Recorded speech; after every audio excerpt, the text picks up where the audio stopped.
down an old shed in his backyard and expected nothing unusual.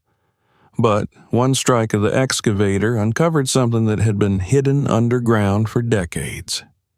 What the workers found shocked everyone. Subscribe to the channel and tell us in the comments where you're watching from. Ethan Walker had built his life around endurance long before he ever thought of it as a skill.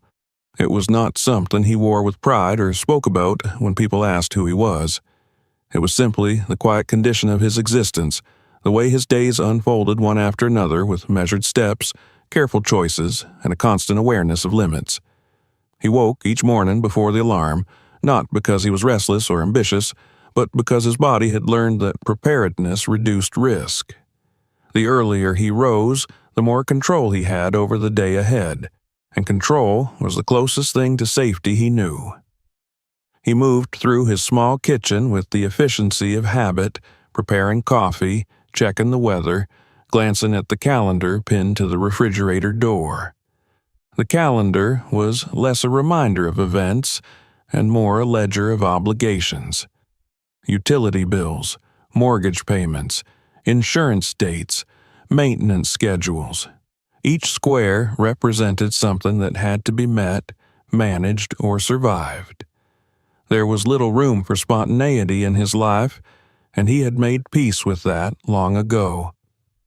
At 42, Ethan carried himself with a stillness that often made people underestimate him. He was tall, broad-shouldered, his movements deliberate rather than relaxed. Years of physical work had shaped his body into something solid and reliable, even as the strain showed in small ways. The stiffness in his back in the mornings, the faint lines around his eyes that came not from laughter, but from long nights spent calculating what could and could not be afforded. His skin bore the deep tone of his heritage, a visible reminder that the world had not always offered him the benefit of doubt, and his expression had settled into one of calm neutrality, a shield he had learned to maintain. He had grown up learning that stability was never guaranteed. His childhood had been shaped by adults who worked hard but never seemed to get ahead, by moments when things fell apart without warning and had to be pieced back together with whatever was available. There were no safety nets waiting beneath him, no relatives ready to step in and absorb the shock of a bad month or a sudden expense. Responsibility had arrived early in his life, and once it did, it never truly left. As a young man, Ethan had learned to value predictability above all else. He did not chase opportunities that promised fast rewards, but came with uncertainty. He chose paths that were slower, quieter, and more reliable. That philosophy led him to his job with the municipal maintenance department, a role that suited him in ways few others could. He was a technical specialist, responsible for maintaining systems most people never thought about until they failed. Electrical panels in public buildings, emergency generators, ventilation systems, security access controls. His work existed in the background of daily life, unnoticed when done well, immediately blamed when something went wrong. His days followed a steady rhythm. Requests came in, problems were assessed, solutions implemented. Teachers, administrators, city employees, and contractors interacted with him briefly, often impatiently, eager for their issue to be resolved so they could move on. Rarely did anyone ask his name. Rarely did anyone thank him. And yet, Ethan took a quiet pride in his work. He knew that his diligence kept buildings functional and people safe, even if they never realized it. He did things properly because cutting corners had consequences, and consequences were things he could not afford. Financially, his life was a constant exercise in balance. His income was enough to live on, but not enough to absorb mistakes. He tracked every expense with careful attention, not out of obsession, but necessity. He knew how much he could spend on groceries without affecting the mortgage. He knew how much fuel his car consumed and planned his routes accordingly. He delayed purchases, repaired things himself when possible, and accepted inconvenience as a reasonable trade for security. His fear was not poverty itself, but instability, the kind that crept in through one broken appliance or one unexpected repair and spiraled into something unmanageable. The house he lived in was the result of years of restraint and patience. When he finally signed the papers, it was not a celebration but a calculated relief. The structure sat on the edge of an aging neighborhood, its design unmistakably rooted in the early 1960s. Thick concrete foundations, low ceilings, narrow hallways, and rooms arranged in ways that reflected an era shaped by both optimism and paranoia. The house had been built when people believed the future could be bright, but only if they prepared for its worst possibilities. Ethan had noticed those details immediately. The reinforced walls, the odd storage spaces, the sense that the house had been designed to endure more than ordinary weather. It was not beautiful in a modern sense, but it felt solid, and solidity mattered to him more than aesthetics. The first weeks living there had been marked by a quiet unease, a sense that the house carried memories that did not belong to him. At night, the silence felt heavier than it had in his previous apartment, pressing in around him as though the walls themselves were listening. But over time, that unease softened into familiarity. The house did not fight him. It accepted him, just as he accepted its flaws. There were quirks he could not ignore. The wiring was outdated and needed careful management. The windows leaked cold air in winter and heat in summer. The floors creaked, not dramatically, but persistently, as if the house was constantly reminding him of its age. Ethan addressed these issues slowly, methodically, repairing what he could afford to repair, postponing what he could not. Each improvement felt like an investment not just in the structure, but in his own sense of permanence. And then there was the backyard. From the day he moved in, it had been the one part of the property he avoided confronting. At first glance, it seemed merely neglected, but the longer he lived there, the more it unsettled him. A massive, dead tree dominated the space, its branches clawing upward like skeletal fingers. Its roots had long since broken through the concrete walkway, warping it into uneven slabs and threatening the drainage beneath. Nearby, the remains of an old wooden shed leaned at an unnatural angle, and its roof partially collapsed, its boards softened by decades of moisture and decay. The ground itself felt wrong. In certain places, it dipped unexpectedly, as though something beneath the surface had shifted or given way. After heavy rain, water pooled where it should not have, draining slowly and unevenly. Ethan noticed these things not as a homeowner obsessed with perfection, but as a man trained to recognize structural problems before they escalated. Each time he looked out the kitchen window, he felt a tightening in his chest, a quiet warning that the yard was not just unsightly, but potentially dangerous. For years, he told himself it could wait. There were always more pressing concerns. A leaky pipe inside the house, a rise in utility costs, a car repair that could not be postponed.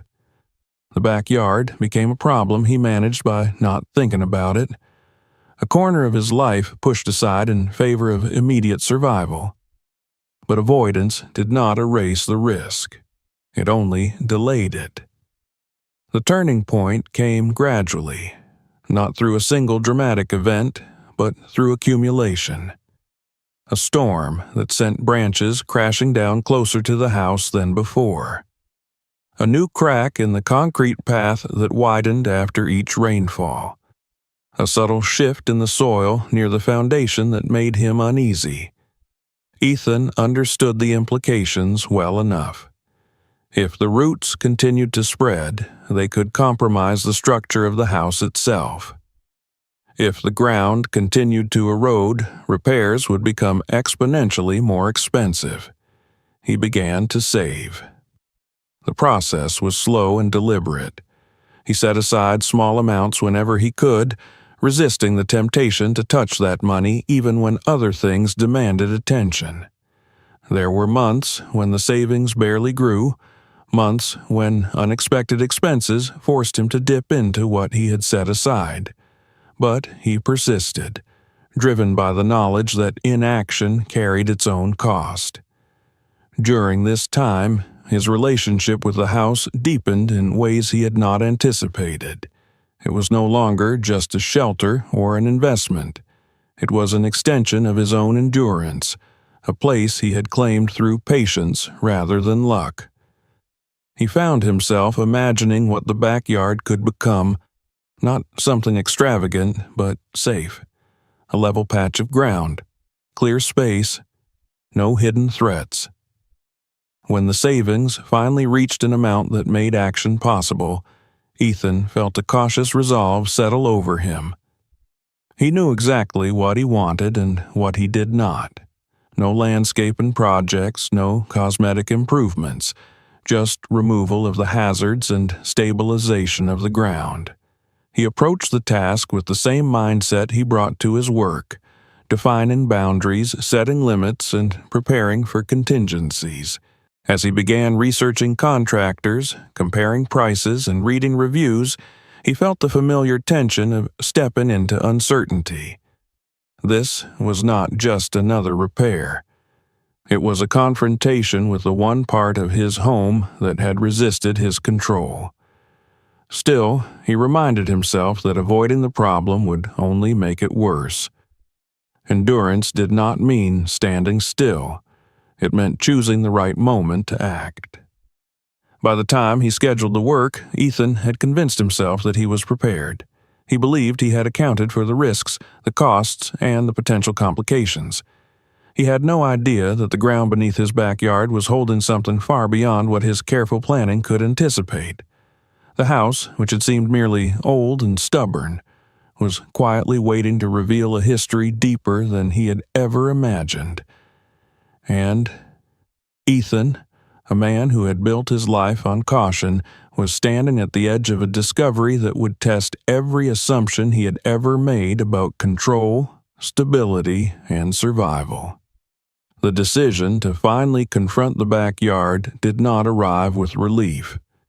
It came with a slow, tightening sense of inevitability, as though Ethan Walker had reached a point where standing still was no longer neutral, but actively dangerous.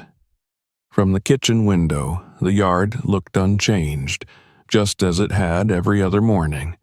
But now that he had committed to acting, every detail seemed sharper, more insistent, impossible to ignore. The dead tree dominated the space like a silent accusation. Its trunk was thick and darkened with age, the bark split and peeling in places where time and weather had taken their toll. No leaves had appeared on its branches for years, yet it continued to stand, stubborn and hollow, as if it refused to acknowledge its own lifelessness. The branches reached upward and outward in irregular patterns, casting jagged shadows across the yard whenever the sun was low. In strong winds, they groaned and creaked, producing sounds that unsettled Ethan in a way he could never quite explain.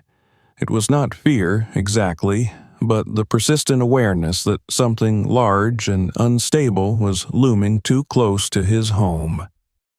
The roots were the real problem. Thick, gnarled limbs of wood pushed visibly through the soil, cracking the concrete walkway that once led cleanly from the back door to the far end of the yard. The path was no longer a path at all, but a series of uneven slabs tilted at awkward angles. Water collected between them after rain, seeping downward into places Ethan could not see. He knew enough about foundations and drainage to understand what that meant. The roots did not stop at the surface. They traveled outward and downward, exerting pressure on everything in their way. Near the fence line stood the remnants of a wooden shed, though calling it a structure felt generous. It leaned heavily to one side, supported more by habit than integrity. The boards were swollen and soft, streaked with moss and discoloration. The roof sagged inward, its shingles curled and broken, leaving gaps through which rain and debris freely entered. Whatever purpose the shed had once served had been forgotten long before Ethan moved in. Now it was little more than a collapsing shell, a hazard waiting for the right moment to fail completely. The ground beneath all of it was uneven in subtle but troubling ways. Some areas felt firm, while others shifted slightly underfoot, as though the soil had lost its cohesion. After storms, Ethan noticed that water did not drain evenly. It lingered in shallow pools that took days to disappear. In dry weather, faint depressions became visible where the earth seemed to have settled.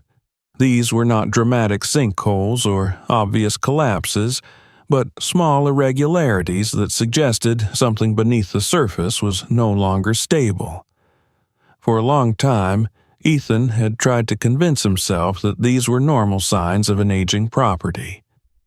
Houses from that era often came with quirks, and many homeowners lived with far worse conditions without consequence. But he also knew that ignoring early warning signs was how small issues became catastrophic failures. His professional instincts, sharpened by years of maintaining systems that were only noticed when they broke, kept circling back to the same conclusion. The yard was not just neglected, it was compromised. Still, knowing that and acting on it were two very different things.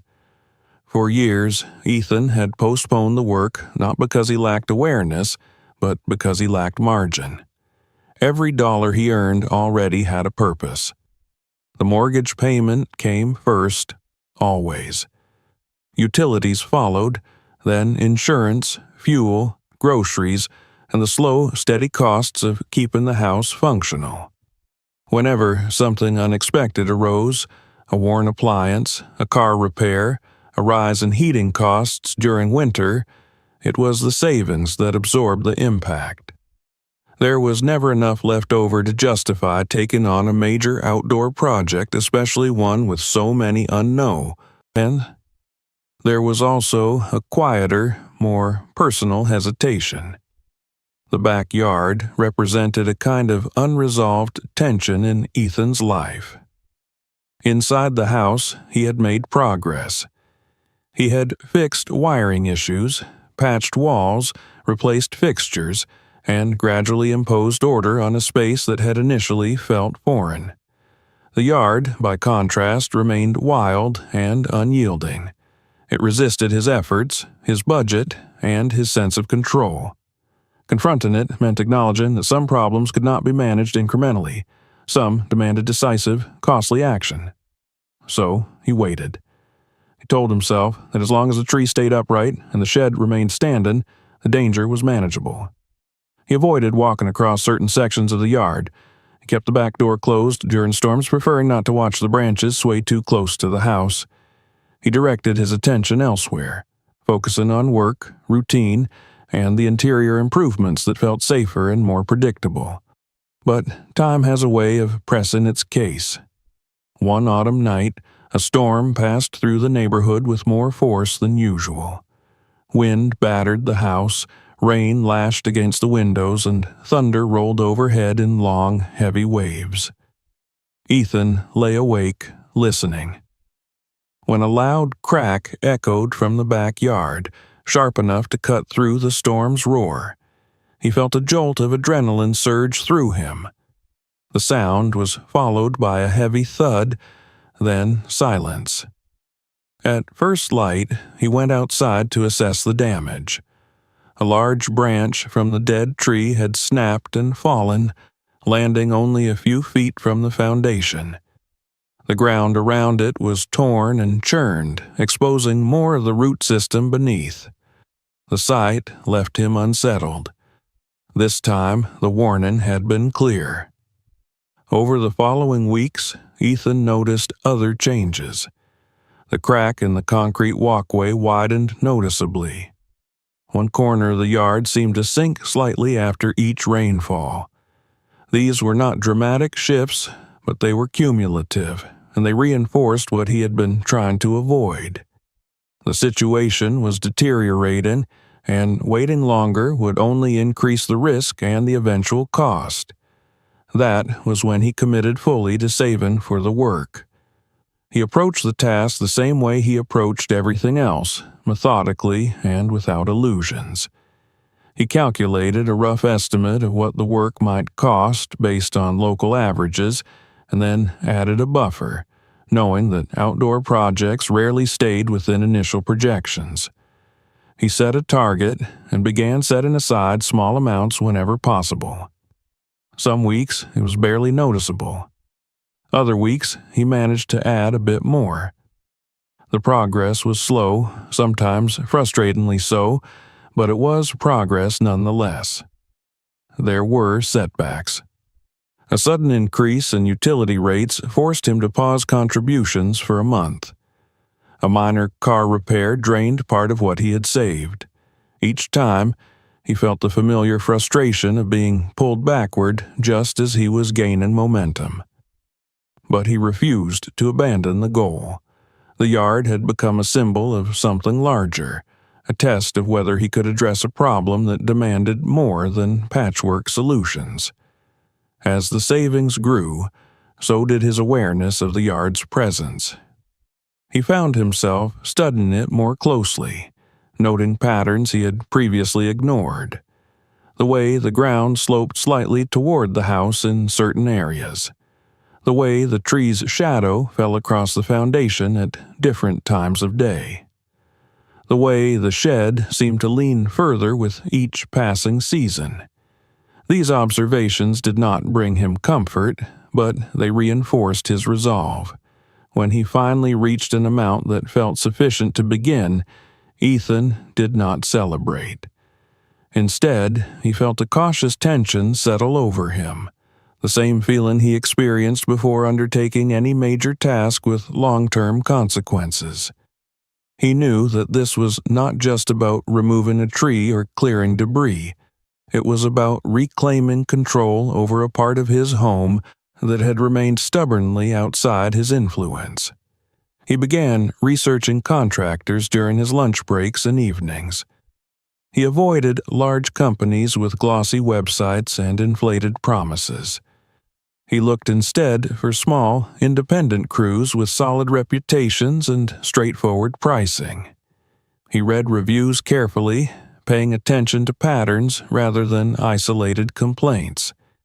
He asked detailed questions when he called, listening not just to the answers but to how they were given.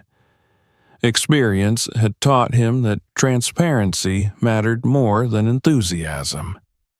Eventually, he found a crew that seemed to fit his needs. They were local, practical, and willing to take on a limited scope of work. When the owner came by to assess the yard, Ethan walked him through the property, pointing out exactly what needed to be done and what did not. He made it clear that his budget was fixed and that he was not interested in expanding the project beyond, removing the dead tree, dismantling the shed remains, and leveling the ground enough to eliminate immediate hazards. The assessment was brief but thorough. The owner took measurements, examined the tree and its roots, and noted the condition of the soil. He did not promise miracles or make light of the challenges. When he quoted a price, it was high enough to make Ethan pause, but not so high that it shattered his plans. After a night of careful consideration, Ethan agreed. The contract was simple and specific. 1 day of work, tree removal, shed demolition, basic ground clearing, no landscaping, no cosmetic improvements, no extras. Ethan read it twice before signing, making sure there were no vague clauses or open-ended commitments. He needed this to be contained, predictable, and manageable. As the scheduled day approached, Ethan felt a mixture of anticipation and unease. He reminded himself that this was a necessary step, that addressing the problem now would prevent far greater trouble later. Still, a quiet voice in the back of his mind whispered that the yard had resisted him for years for a reason. He dismissed the thought as superstition, a byproduct of stress and fatigue. On the eve of the work, he stood at the kitchen window once more, looking out at the shadowed shapes of the tree and shed under the dim glow of the streetlight. The yard was silent, unmoving, giving no hint of what lay beneath its surface. Ethan felt the weight of the decision settle fully into his chest. Tomorrow, the ground would be broken. Whatever had been hidden, intentionally or by chance, would be disturbed. He turned away from the window, unaware that the act of finally confronting the yard would not only change the landscape behind his house, but would also open a path into a history far deeper and more consequential than he had ever imagined. The morning the work was scheduled to begin arrived without ceremony, yet it carried a weight Ethan Walker could not shake. He woke earlier than usual, long before the light crept over the rooftops, and lay still for several minutes, listening to the quiet of the house. There was a sense of anticipation in the air, not excitement, but the steady tension that accompanied moments when routine was about to be disrupted. This was not a day that would pass unnoticed. The backyard, long ignored and carefully avoided, was finally about to be opened up. By the time he brewed his coffee, the sky had begun to pale, the darkness thinning into a muted gray. Ethan stood at the kitchen counter and drank slowly, his gaze drifting again and again toward the back window. Outside, the yard looked unchanged, the dead tree standing as it always had, the broken shed leaning in silent defiance. It was hard to imagine that within a few hours the space would be transformed by noise, movement, and intrusion. Harder still to imagine that anything unexpected might be waiting beneath the surface. The sound of a truck pulling up broke the stillness. Then another. Ethan set his cup down and stepped outside just as the small excavation crew began unloading equipment at the edge of his driveway. The men moved with practiced efficiency, exchanging brief nods and gestures as they prepared for the day. An excavator was eased down from a trailer, and its metal treads pressing into the asphalt before rolling slowly toward the backyard. Chainsaws, shovels, pry bars, and assorted tools were laid out with care. The scene felt strangely intrusive, as though his private space had been temporarily transformed into a work site that no longer belonged solely to him. Ethan greeted the crew, reiterating the boundaries of the job with the same careful clarity he had used during the planning stage. He explained again what he needed done and what he did not. There were no questions from the workers that suggested misunderstanding. They listened, nodded, and assured him that the scope was clear. It was a conversation he had rehearsed mentally many times, driven by the fear that a single miscommunication could lead to unexpected costs or complications. When the excavator finally moved into position near the dead tree, Ethan stepped back toward the house, giving the crew room to work. The first bite of the machine into the earth was jarring. The sound was louder than he had anticipated, a grinding mechanical roar that vibrated through the ground and into the walls of the house. The bucket tore into the soil around the tree's base, dislodging clumps of earth and exposing thick roots that twisted downward like buried limbs. Nearby, another worker began cutting away fallen branches, the chainsaw's sharp whine slicing through the morning air. Despite the noise, Ethan felt a cautious sense of satisfaction as the work progressed. The tree that had loomed over his home for years was finally being dismantled piece by piece. Each root pulled free, each branch hauled away, felt like the removal of a long-standing threat. The shed followed soon after. Its weakened structure offered little resistance as the crew pried it apart, loading the warped boards and rotted beams into a truck bed in rough, uneven piles. With each passing hour, the yard began to look less chaotic, more open, as though it were shedding layers of neglect. Ethan watched from the back door for a while, then retreated inside to focus on his own tasks, checking on the work periodically. The constant noise became a backdrop rather than a disturbance, a reminder that something tangible was finally being accomplished. He allowed himself, briefly, to imagine what the space might look like by evening. Clear ground. No looming tree. No collapsing structure. Just a safer, more manageable extension of his home. It was near midday when the sound changed. At first, Ethan barely noticed it. The excavator had been digging steadily around the massive root system, and the noises blended together in a rough, mechanical rhythm. But then the engine pitch shifted abruptly, and the familiar grind of tearing roots was replaced by a sharper, hollow tone. It was a sound that did not belong to soil or wood. It echoed in a way that made Ethan's attention snap instantly back to the yard. The excavator stopped.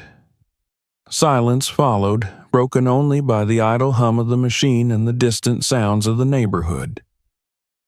Ethan stepped outside, drawn by a sudden sense of unease. The operator had climbed out of the cab and was standing at the edge of the excavation, staring downward. Two other workers hovered nearby, exchanging puzzled looks.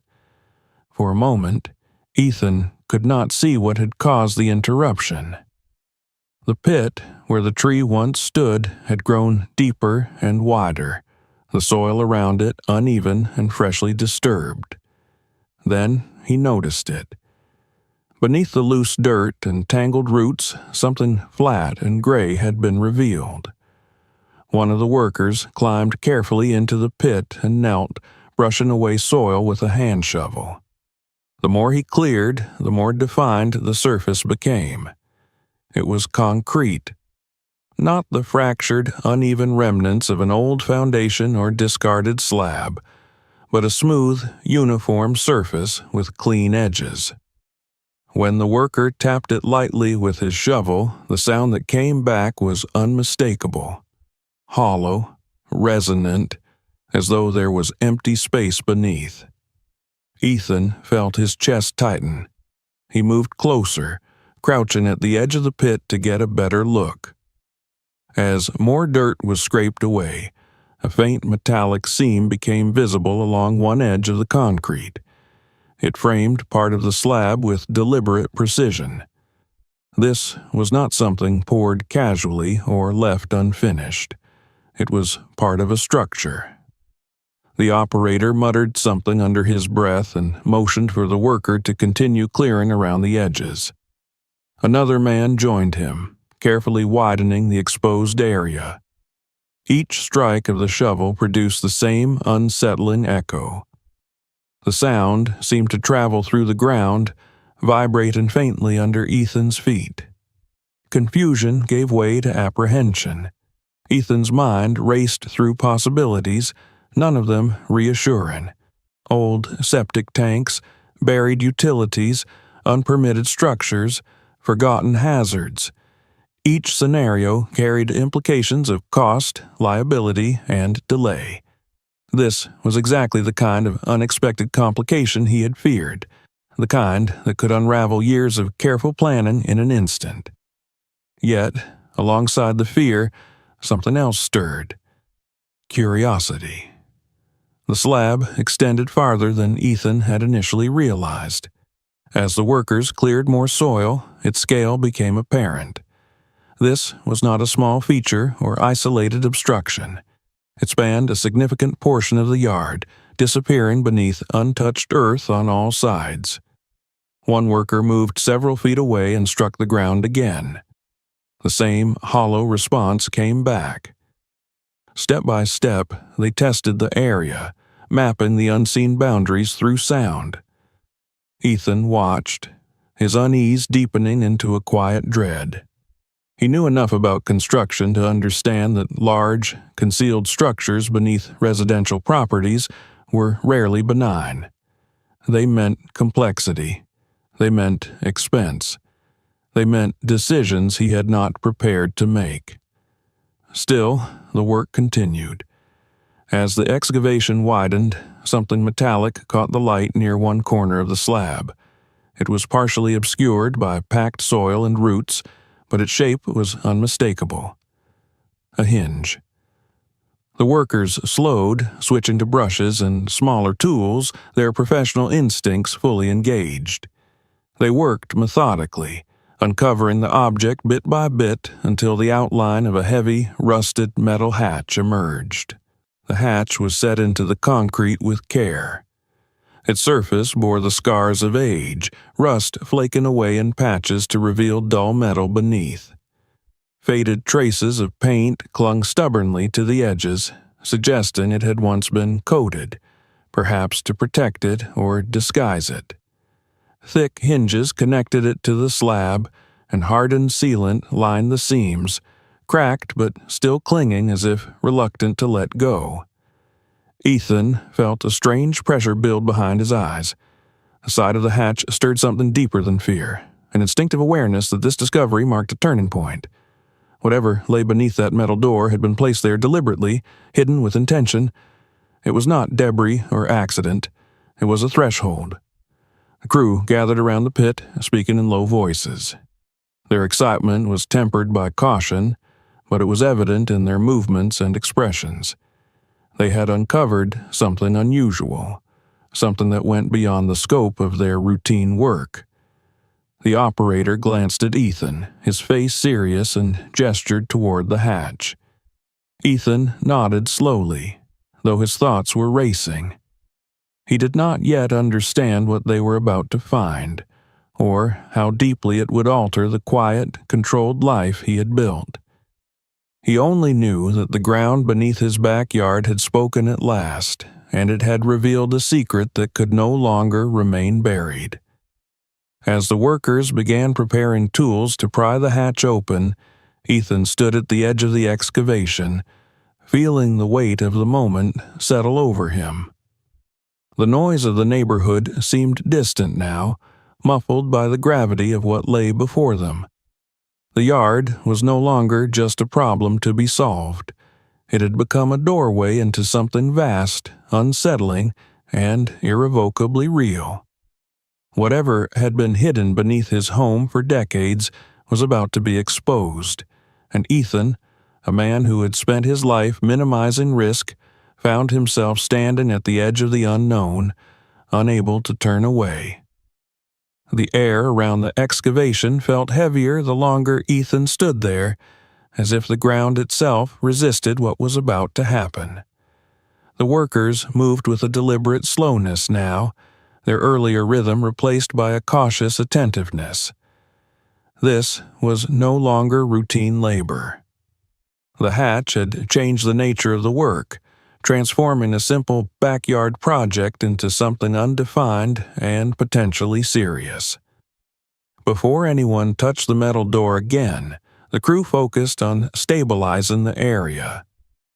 Loose soil was reinforced along the edges of the pit. Boards were placed to prevent collapse, and tools were repositioned so nothing would slip or fall inward. The operator insisted on caution, not out of fear, but experience. He had seen enough unexpected discoveries over the years to know that haste was how people got hurt. Ethan appreciated this restraint. It mirrored his own instincts, the impulse to pause and assess before committing to irreversible action. When the workers finally returned their attention to the hatch, Ethan was struck by how deliberate its construction appeared. The concrete surrounding it was not cracked or crumbling, but smooth and intact, as though it had been poured with precision and allowed to cure undisturbed. The metal door itself was thick, far heavier than anything one would expect to find in a residential yard. Rust coated much of its surface, but it was the slow, even corrosion of age, not the jagged decay of neglect. This was metal that had been protected once, sealed away from the elements until time alone wore it down. One of the workers scraped away the remaining soil along the edges, revealing the full outline of the hatch.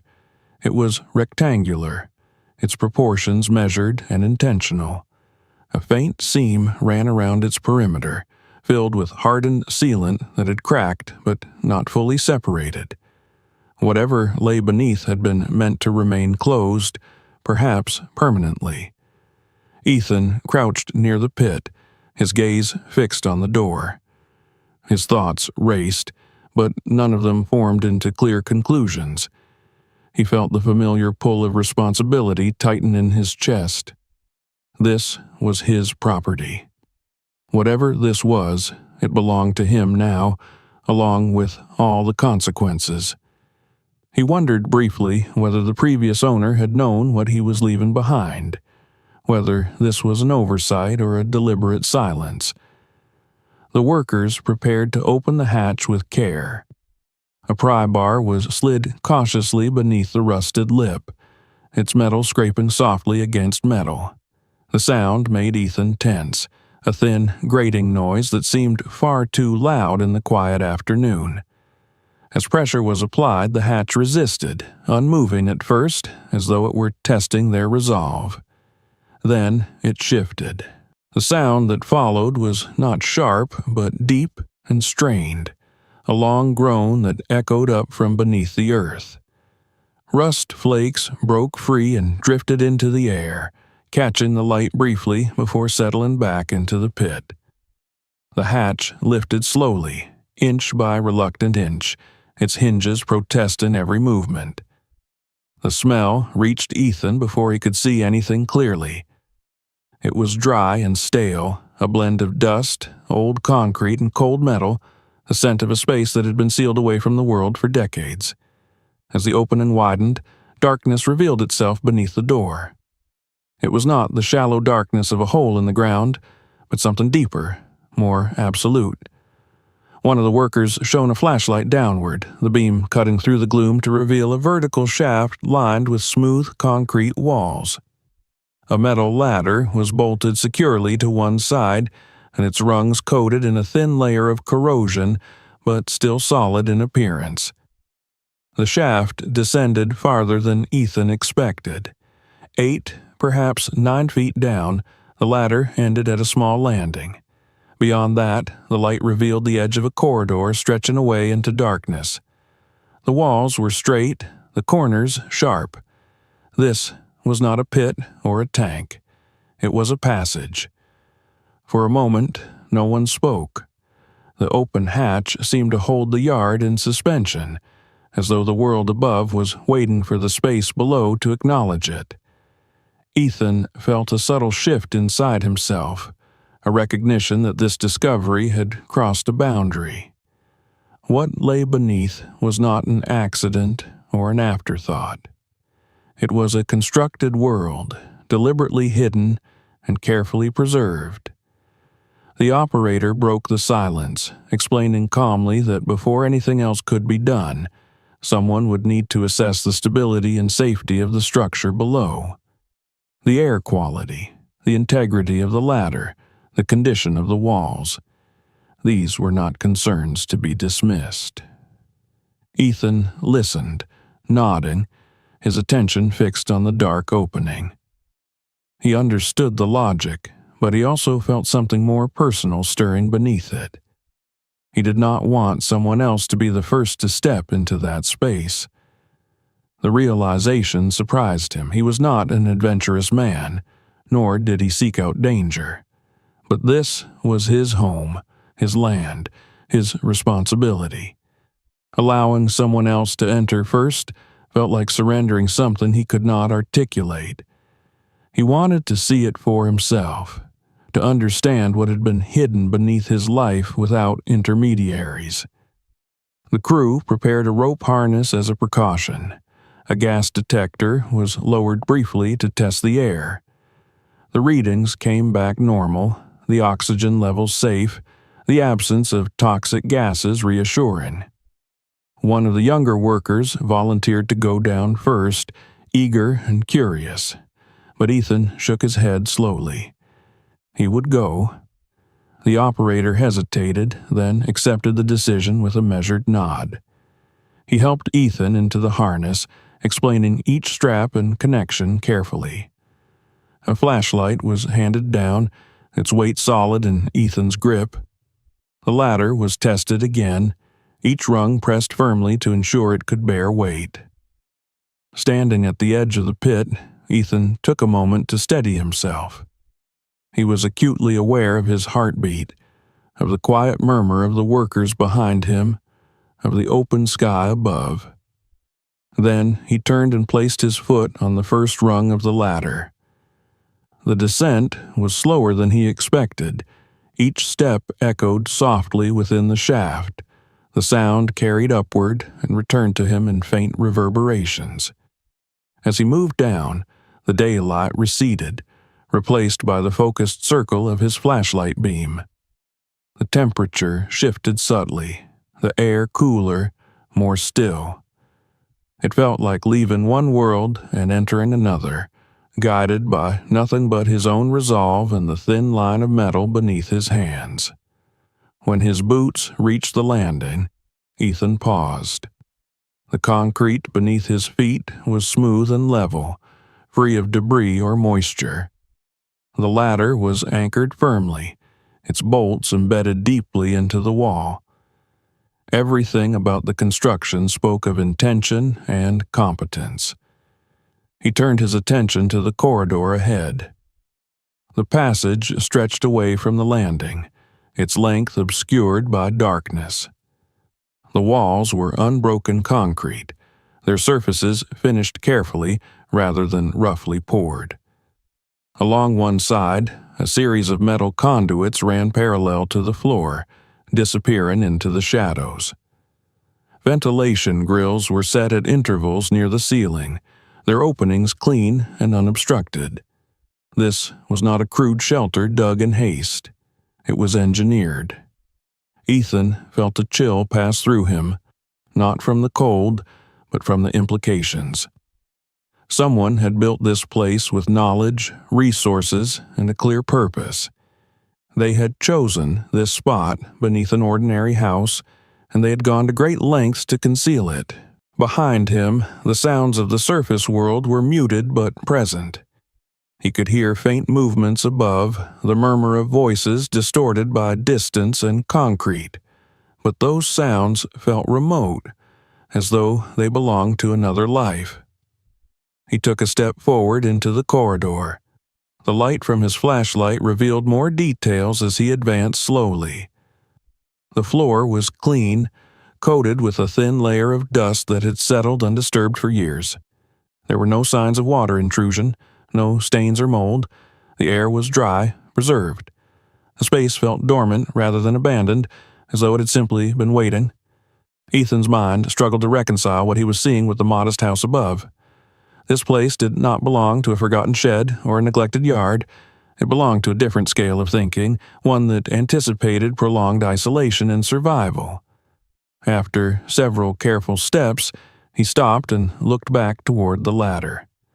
The opening above seemed smaller now, a rectangle of pale light framed by concrete and shadow. He understood, with a clarity that startled him, that he had crossed a point of no return. Even if he climbed back up and sealed the hatch, this knowledge would remain. The house he thought he understood had revealed a hidden dimension, one that would not simply disappear. Ethan stood in the corridor, his breath slow and controlled, the beam of his flashlight steady in his hand. Above him was the life he had built through patience and restraint. Around him was a world shaped by fear preparation and secrecy. He did not yet know where the passage led or what it contained, but he knew with certainty that the ground beneath his home was no longer silent. It had opened, and it was inviting him deeper. Ethan took another step forward, then another, allowing his eyes to adjust to the muted light of the flashlight and the unfamiliar geometry of the corridor. The concrete walls absorbed sound in a way that made every movement feel deliberate, amplified by the quiet. Each footfall seemed to echo not loudly, but persistently, as if the space itself were acknowledging his presence after a long period of abandonment. The air was cool and dry, holding no trace of dampness or decay. That fact alone unsettled him. Anything buried underground for decades should have shown signs of surrender to time. Yet this place felt intact, preserved, waiting. The corridor was wider than he had initially realized. Tall enough that he did not need to duck, broad enough to allow equipment or supplies to be moved through with ease. The walls bore faint marks where conduits had been installed with precision, running straight and level along one side before disappearing into the ceiling at regular intervals. Ventilation grills were set flush into the concrete, their metal edges dulled but undamaged. Whoever had designed this space had not merely carved out a shelter. They had planned a system. As Ethan advanced, the beam of his flashlight revealed the first doorway on the right. It was not a simple wooden door or a flimsy partition, but a reinforced slab of metal set into a concrete frame. The latch was thick, industrial, its mechanism stiff with age, but still recognizably functional. He hesitated for a moment, listening to the faint sounds from above that filtered down the shaft, grounding himself in the knowledge that he was not entirely alone.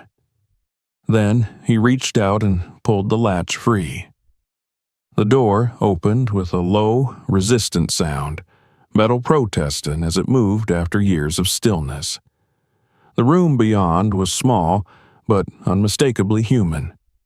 A metal-framed cot rested against one wall, its thin mattress collapsed inward, the fabric brittle and discolored with age. A small table stood nearby, its surface coated in a fine layer of dust that bore the faint outlines of objects long removed. The shapes were subtle, but unmistakable. The circular impression of a cup, the rectangular shadow of a book or tool. The walls were bare now, but Ethan could see lighter patches where something had once been affixed. Posters, perhaps, or notes. The idea that someone had spent time here, had lived within these walls, pressed against him with quiet intensity. This was not a place built solely to hide. It was a place meant to be inhabited. In one corner, a narrow cabinet stood half open. Ethan approached cautiously and pulled the door wider. Inside were remnants of ordinary life, stripped of their context by time. A dented metal cup, a few empty glass jars with cracked lids, a small folding knife, its handle worn smooth from use. These were not artifacts of wealth or power. They were tools of survival, chosen for function rather than sentiment. He stepped back, letting the room settle into his awareness. There was an intimacy here that made him uncomfortable, as though he were trespassing into the private endurance of another person. He closed the door gently and continued down the corridor. The next room was larger and immediately different in purpose. Shelving units lined the walls from floor to ceiling, each shelf stacked with items arranged in careful order.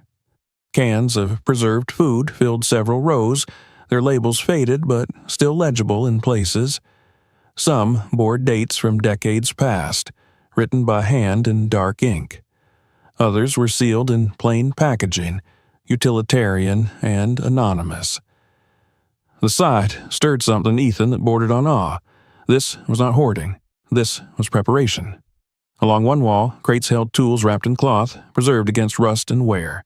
Wrenches, hammers, screwdrivers, handsaws, and coils of rope were secured with a meticulousness that suggested regular inspection, even if that inspection had long since ceased. Nearby, metal canisters once used for fuel sat empty but clean, their presence hinting at systems that had once functioned here, lights that had once burned, machines that had once hummed softly in the background. On an upper shelf, Ethan spotted objects that carried a different weight. Folded maps, sealed inside thick plastic sleeves, lay stacked beside survival manuals and field guides. A radiation detection device rested nearby, its casing cracked but intact, the needle frozen at rest. The presence of such equipment anchored the bunker firmly in a particular era of fear and anticipation. This was a place built in response to a world that had felt fragile and unpredictable. Ethan moved slowly through the room, absorbing the scale of the effort it represented. The amount of time, resources, and intention required to assemble and maintain such a stockpile was staggering. This was not the work of a casual homeowner or a passing obsession. It was the result of years of focused commitment, driven by a belief that retreat and preparation were the only viable responses to what lay ahead. Beyond the storage area, the corridor continued, bending slightly before revealing another reinforced door. This one opened into a workspace. A heavy table occupied the center of the room, its surface covered with papers that had yellowed but remained surprisingly intact. The dryness of the bunker had preserved them, protecting ink and pencil marks from the erosion of moisture. Shelves lined the walls, filled with binders, notebooks, and rolled diagrams. Ethan approached the table, his flashlight beam sweeping across the scattered pages. They were covered in handwritten notes, calculations, and sketches. Some detailed ventilation systems, airflow patterns, and structural reinforcements. Others mapped out the bunker itself, room by room, with annotations noting capacities, usage, and contingency plans. The handwriting was steady and precise, the work of someone methodical and disciplined. It was here that Ethan found the journals. They were stacked neatly, bound in plain covers, each labeled with a year. He picked one up carefully, feeling the weight of it in his hands. The pages crackled softly as he opened it, revealing dense lines of writing. The entries were dated and orderly, chronicling not just the construction of the bunker, but the thoughts and fears that had driven it. He did not read deeply yet. The mere presence of the journals was enough to send a ripple of unease through him. This was no longer just a physical structure. It was a record of a mind shaped by anxiety, foresight, and isolation. As Ethan stood there, the beam of his flashlight caught something odd along the far wall. A section of concrete appeared subtly different, its surface texture slightly smoother, its edges too straight to be incidental. He stepped closer, his professional instincts sharpening. He tapped the wall lightly with the handle of the flashlight. The sound that came back was wrong, hollow, muted in a way that suggested space beyond. A quiet tension settled over him. He did not investigate further yet, but the implication lingered. This bunker had layers, both literal and figurative. What he had seen so far felt like only the outer shell. When he finally turned back toward the ladder, Ethan felt the weight of what he had discovered pressing in from all sides. The space beneath his home was not a forgotten cellar or a crude shelter. It was a carefully designed world, sealed away with purpose. Someone had built this place not just to survive a catastrophe, but to endure it alone, cut off from the surface for as long as necessary. As he climbed back up the ladder, the light from above growing brighter with each step, Ethan knew that nothing about his house would ever feel simple again. The quiet stability he had worked so hard to maintain had been pierced by the revelation of a hidden past, one that demanded understanding. The corridor, the rooms, the journals, all of it pointed toward a story that had been waiting decades to be uncovered. And Ethan had only just stepped into its beginning. Ethan did not return to the surface immediately after discovering the journals. He remained in the workspace, standing beside the heavy table, letting the weight of the place settle into him. The bunker no longer felt like an abstract structure hidden beneath his house. It felt inhabited by intent, by a mind that had once moved through these rooms with purpose and urgency. The silence around him was not empty. It was saturated with a residue of thought. He set the flashlight down so that its beam washed across the table and reached for the top journal again. The cover was unmarked except for a year written neatly in the corner. When he opened it, the paper resisted slightly, then yielded with a dry whisper. The handwriting inside was precise and disciplined. The lines evenly spaced, the margins respected. This was not the frantic scrawl of a man in panic. It was the work of someone who believed deeply in order. The early entries were methodical and restrained. They referenced international tensions, political events, and technological developments that Ethan recognized only vaguely from history books and documentaries. Dates were noted carefully. Observations were framed in rational language, as though the writer were building a case, assembling evidence that the world was approaching a breaking point. There was no hysteria in these pages, only a steady accumulation of concern. As Ethan turned the pages, he noticed how the focus shifted gradually. Global events gave way to local considerations. Discussions of treaties and weapon systems transitioned into calculations of materials, measurements of land, and notes on excavation techniques. The bunker began to take shape not only as a physical structure, but as a concept born first in the mind before it ever touched the earth. The entries became more detailed, more personal, without ever losing their clarity. The writer described the process of sourcing concrete, steel, and filtration components. He documented setbacks and adjustments, noting where plans had to be revised due to cost, availability, or structural constraints. Each problem was addressed with patience and persistence. Reading it, Ethan felt a strange sense of recognition. This was a man who solved problems the same way he did, by breaking them down, by refusing to panic, by trusting process over impulse. But beneath the technical precision, another current began to emerge. The tone shifted subtly at first. References to other people appeared, not as collaborators, but as obstacles. Family members were mentioned obliquely, their names omitted or reduced to roles. The language hardened when they appeared on the page. There were hints of disagreements, of attempts to dissuade the writer from his plans. He wrote of being misunderstood, of having his concerns dismissed as excessive or irrational. He did not describe shouting matches or dramatic confrontations. Instead, he recorded the quiet erosion of trust. As the years progressed in the journals, the world outside the bunker seemed to recede further and further. The entries became increasingly inward-looking. The writer documented legal disputes, strained relationships, and a growing sense of isolation.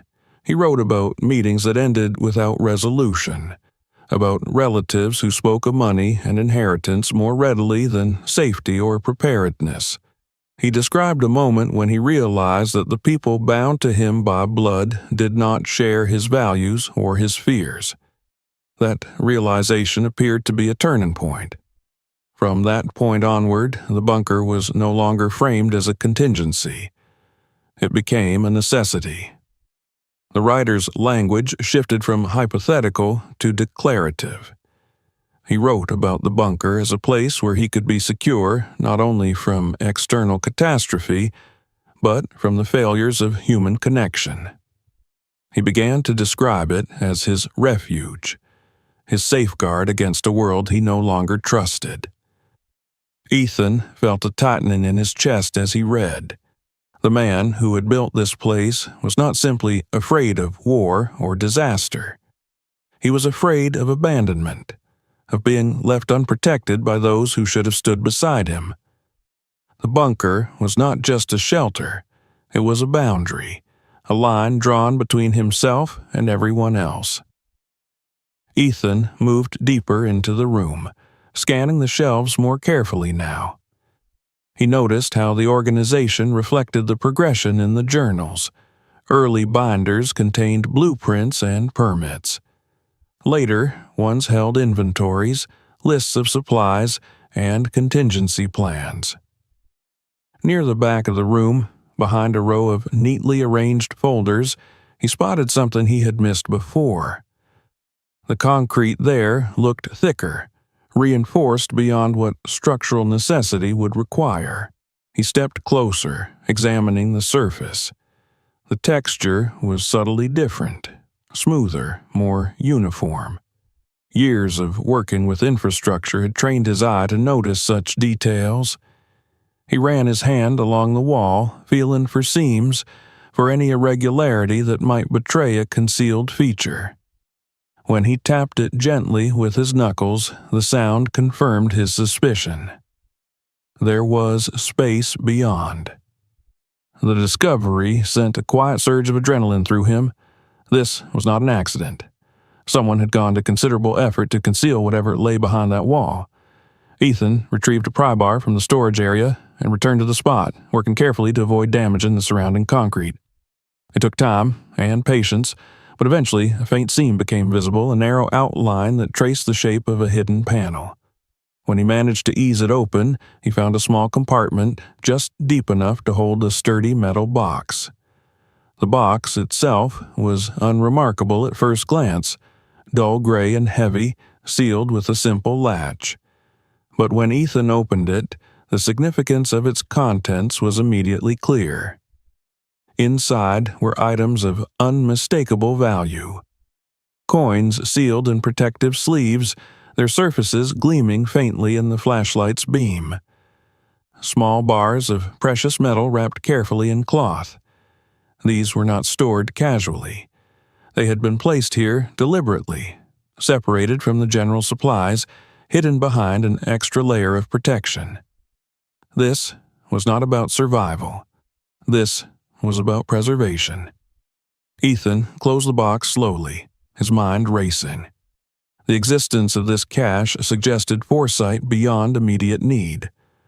The builder had anticipated not just enduring a catastrophe, but emerging from it into a world where resources would matter. Or perhaps he had anticipated something else entirely, a future where he would need to protect these assets from those who might claim them. That possibility became clearer when Ethan returned to the journals. He found entries that spoke openly of legal disputes, of relatives who had attempted to assert control over family property and finances. The writer described a lawsuit that had ended poorly, deepening the rift between him and those who shared his name. He wrote of that day as a final severance, a moment when he resolved to trust no one but himself. It was in a later journal that Ethan found the letter. It was sealed inside a thick envelope, its edges slightly yellowed but intact. On the front, written in the same careful hand as the journals, were words that made Ethan's breath catch. The message was brief, direct, and unambiguous. It was addressed not to a name, but to a condition. To the one who finds this. Ethan stood for a long moment before opening it. He felt as though he were standing at the threshold of something deeply personal, something that had been written with intention and finality. When he finally unfolded the paper, the weight of the words settled over him immediately. The letter was long, but its purpose was clear from the beginning. The writer spoke of his life, of his fears, of the choices that had driven him underground. He acknowledged that he had built the bunker to survive a world he believed was on the brink of collapse, but he also admitted that he had built it to escape the disappointments of his own relationships. He wrote of his family not with rage, but with weary resignation. He stated plainly that they had shown interest in his assets only when it suited them, and that he did not wish them to benefit from his preparations. Instead, he declared his intent to leave everything hidden within the bunker to whoever discovered it, not as a reward for chance, but as a deliberate act of judgment. He wrote that the person who found this place would likely be someone in need, someone who had invested effort and care into the property above, someone who understood the value of endurance. He expressed hope that this person would use what he left behind wisely, not as a symbol of greed, but as a means of survival and stability. Ethan felt a strange mixture of emotions as he finished reading. There was disbelief, of course, and apprehension at the implications of what he now knew.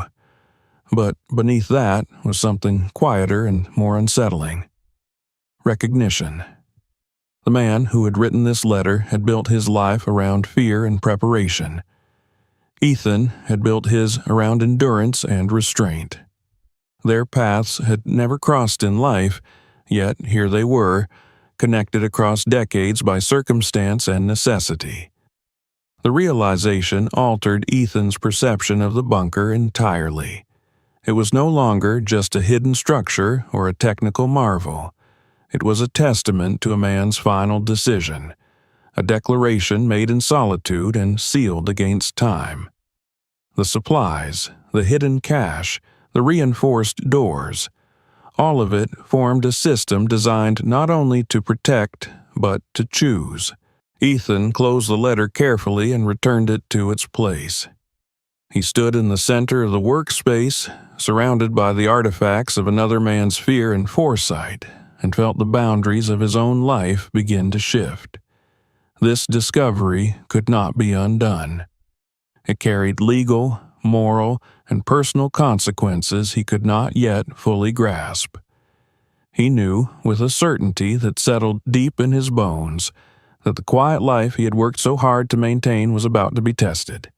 The bunker had revealed not only its existence, but its purpose, and, in doing so, it had placed Ethan at the center of a story that was far larger than his careful plans.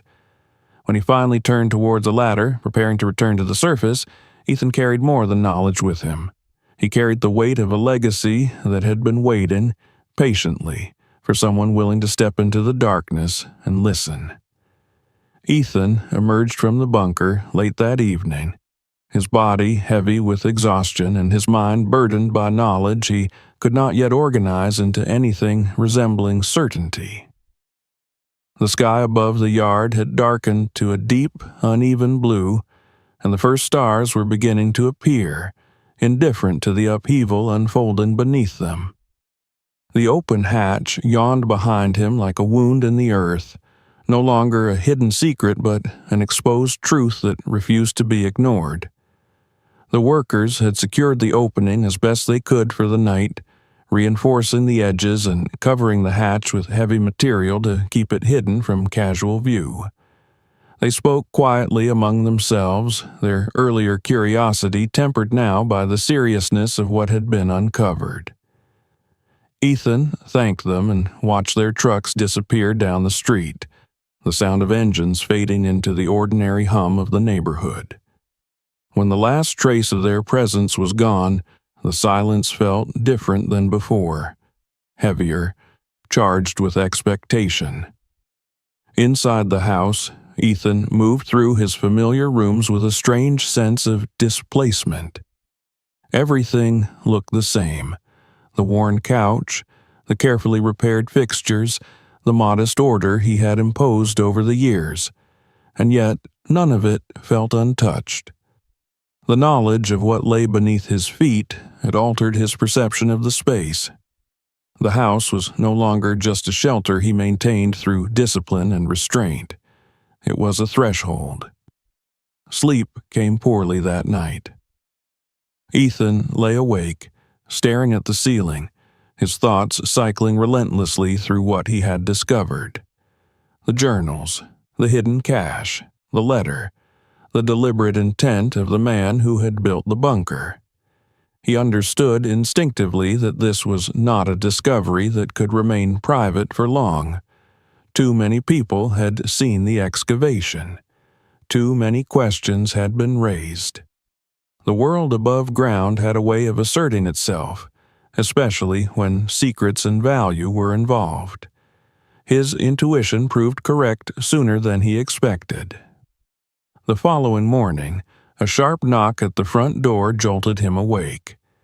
When he opened it, he found himself facing two officials from the local fire department, accompanied by a county safety inspector.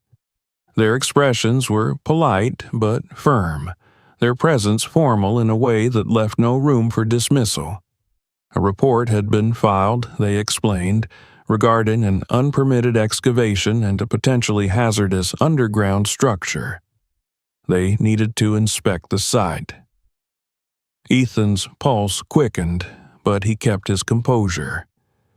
He led them through the house and into the backyard, where the partially concealed hatch lay waiting beneath its temporary cover. The officials examined the area carefully, exchanging glances and murmured observations. The inspector asked direct questions about what had been found. Ethan chose his words with care, describing the discovery as an abandoned underground structure built by a previous owner. He did not mention the valuables, the journals, or the letter. Not yet. The inspector warned him that further evaluation might be required. Underground structures posed risks, he said, both structural and legal. There could be issues of code compliance, historical significance, or public safety. Ethan listened, nodding, feeling the walls of his carefully controlled life begin to close in. When the officials finally left, he stood alone in the yard, the open space suddenly feeling exposed rather than private.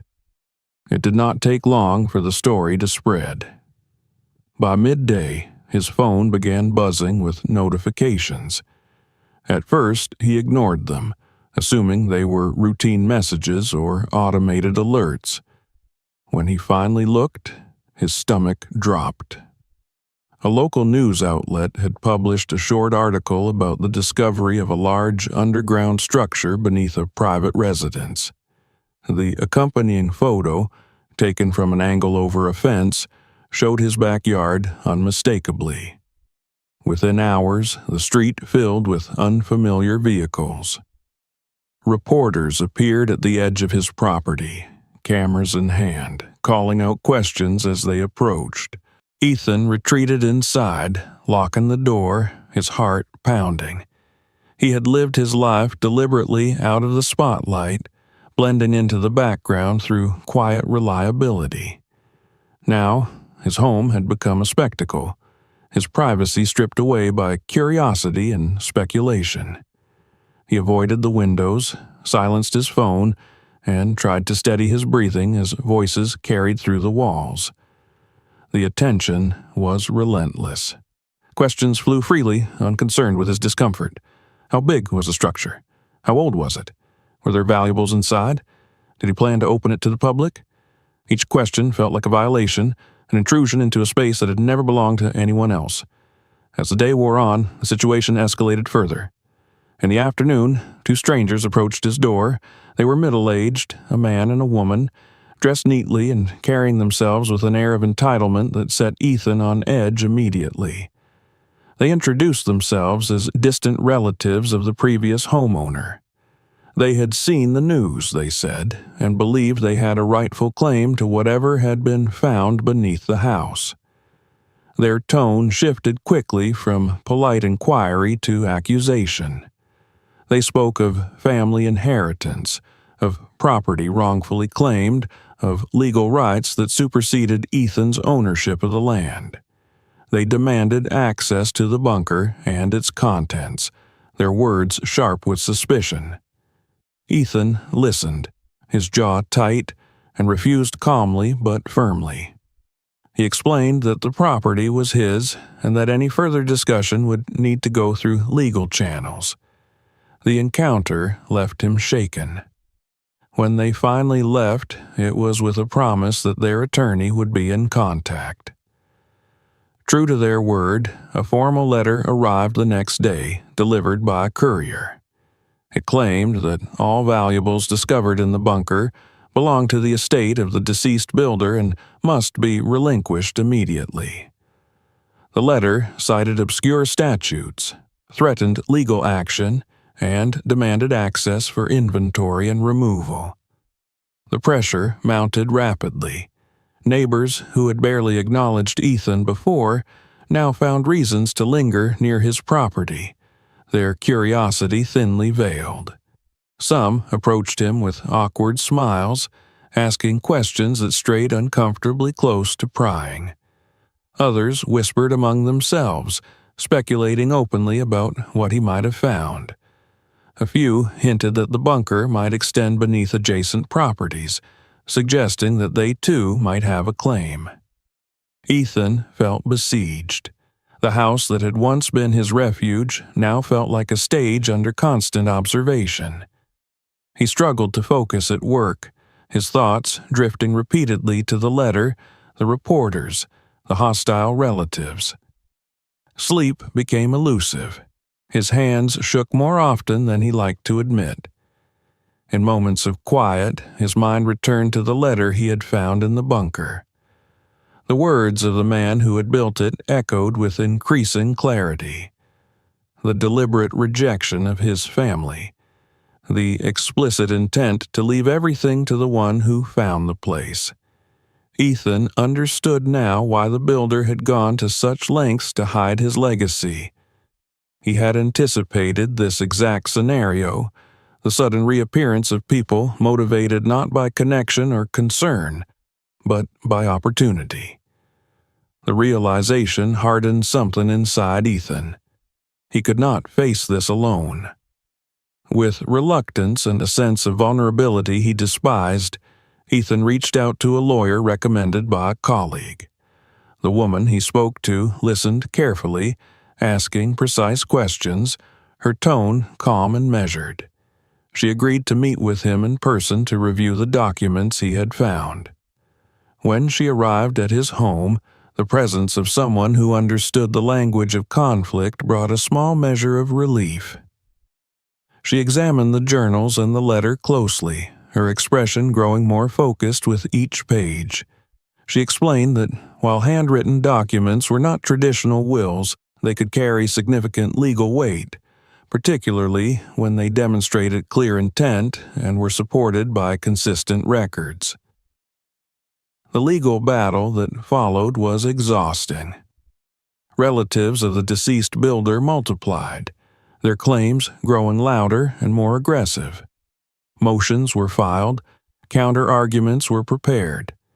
The media continued to circle, eager for updates and controversy. Ethan found himself scrutinized in ways he had never experienced, his character questioned, his motives doubted. Yet, through it all, the evidence held.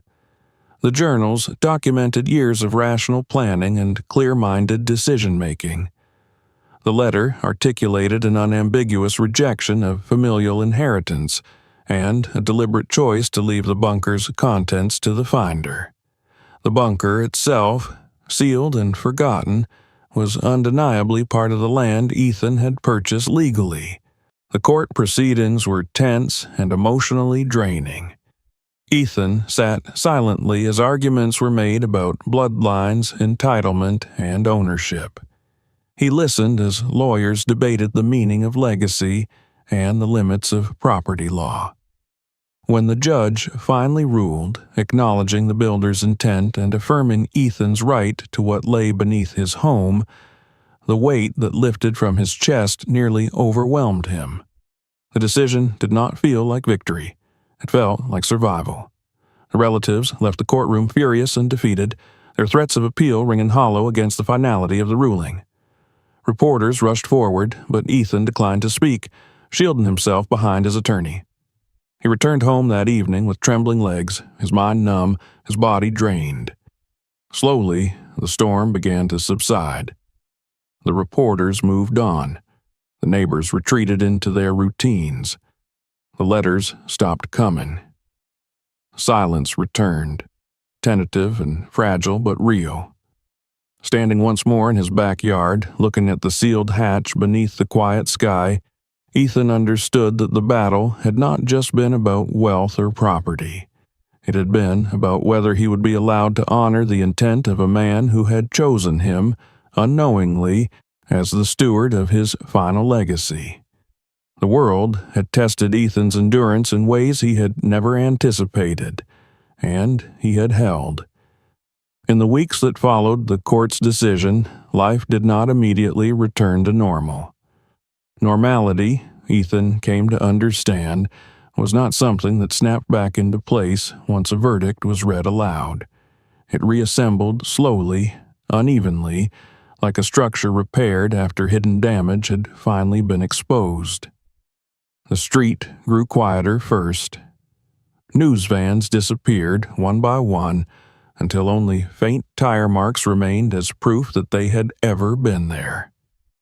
Curious neighbors resumed their routines, no longer lingering by their windows or pausing mid-walk to glance toward his yard. The house exhaled as if relieved to no longer serve as a spectacle. Ethan felt the change most clearly in the mornings. For the first time since the discovery, he woke without a sharp knot of anxiety in his chest. The ceiling above him was still the same, the faint cracks and old paint unchanged, but his thoughts no longer raced the moment his eyes opened. He moved through his kitchen with the same careful habits he had always practiced, yet something fundamental had shifted. The discipline that once came solely from fear now carried an undercurrent of choice. The bunker, now secured and legally protected, became a presence he acknowledged rather than avoided.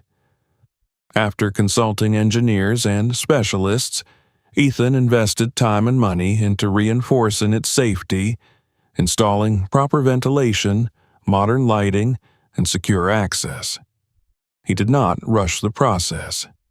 Each decision was measured, deliberate, honoring both the complexity of the structure and the gravity of what it represented. This was not a project driven by excitement or greed. It was stewardship. When he descended into the bunker now, it felt different from that first, breathless discovery. The space no longer pressed in on him with uncertainty. The corridors were illuminated softly, the concrete walls clean and solid, the silence no longer oppressive but contemplative. He moved through the room slowly, often pausing without a clear reason, simply allowing the atmosphere to settle around him. He spent hours reading the journals in full, not skimming, not rushing. He learned the builder's rhythms, his cycles of confidence and doubt, his meticulous planning interrupted occasionally by passages of quiet despair. He read about the moment construction was finished, about the strange emptiness that followed, when preparation could no longer distract from loneliness. He read about days spent underground, testing systems, rehearsing survival, and nights spent listening to the world above, waiting for a catastrophe that never arrived. What struck Ethan most was not the fear that had driven the man to build the bunker, but the hope buried beneath it. The builder had believed that preparation mattered, that discipline could preserve dignity even in isolation. And when he realized that his own future would end without witnesses or heirs he trusted, he had chosen not to let his life's work dissolve into resentment. he had chosen to pass it forward. Ethan understood that choice more deeply than he was comfortable admitting. With the guidance of financial professionals, he liquidated only a small portion of what had been hidden beneath his home. The money was handled carefully, quietly, through legitimate channels. He paid off his mortgage in full, not with fanfare, but with a steady sense of closure. The monthly calculations that had once defined his life loosened their grip. He addressed long-delayed repairs, updating the wiring, reinforcing the foundation, replacing windows that had never sealed properly. Each improvement felt less like an indulgence and more like restoring balance. He did not leave his job. The thought crossed his mind briefly, but he dismissed it. His work still mattered to him. It grounded him, reminded him of who he was before the bunker, before the cameras and courtrooms. But he allowed himself changes he had once deemed impossible. He reduced his hours slightly. He took time off without guilt. He stopped measuring his worth by how much strain he could endure. In the bunker's study, Ethan created something new. He cleaned the table where the builder had once written, preserving its surface rather than replacing it. On the shelves, he arranged the journals and personal artifacts with care, not as a display for others, but as a private acknowledgement. He kept the letter in a protective case, its words now etched into his memory as much as the page. One evening, months after the storm had finally passed, Ethan descended alone into the bunker as autumn light faded above ground. The house was quiet. The neighborhood settled into its familiar hush. He walked the corridor slowly and entered the study, where the soft hum of ventilation replaced the silence that had once dominated the space. He sat in the chair the builder had likely used, feeling the solid weight of it beneath him. For the first time, he brought a notebook of his own. The pages were blank, their emptiness intimidating in a way he had not expected. He rested his hands on the table and remained still for a long moment, listening to his breath, feeling the presence of the place. Then he began to write. He wrote about the discovery, about the shock of the hatch opening and the world beneath revealing itself piece by piece. He wrote about the fear that followed, the legal battles, the invasion of privacy, the temptation to retreat and hide. He wrote about endurance, not as a burden, but as a practice that had shaped his entire life. He wrote about the man who had built the bunker, about how fear had driven him underground, but hope had guided his final decision. Ethan wrote not to preserve instructions or contingency plans, but to bear witness. He wrote because he understood now that survival without meaning was only half a life. The bunker had been born from fear of the future, but it had endured long enough to become something else entirely. A bridge between two lives that would never meet, yet understood each other completely. When he closed the notebook, he felt a sense of peace settle over him that he had never known before. The bunker no longer felt like a hidden scar beneath his home. It felt integrated, reconciled. The man who had built it was no longer just a name in journals or a presence in concrete and steel. He was a voice that had reached forward through time and been answered. As Ethan climbed the ladder back into the night air, the stars above felt closer, sharper, more real. The yard was quiet, level now, the hazards removed, the ground finally at rest. He stood for a moment, looking at his house, no longer seeing it as a fragile structure he had to defend against collapse, but as a place that had absorbed history and still stood. His life would never be simple again, but it no longer needed to be. Stability had taken on a new meaning, one not rooted solely in caution, but in trust. Trust that endurance could lead to something more than survival. Trust that fear did not have to be the final architect of a life. Beneath his feet, the bunker remained, sealed and secure, not as a refuge from the world, but as a reminder of what could endure when one person chose to leave something meaningful behind. And above it, in the quiet of an ordinary neighborhood, Ethan Walker lived on, carrying that legacy forward, not in fear, but in purpose. If this story held you until the very end, make sure to subscribe so you don't miss what comes next. New stories are already on the way, and the next one may be even more unexpected. Share this video with someone who loves powerful discoveries and hidden truths. And tell me in the comments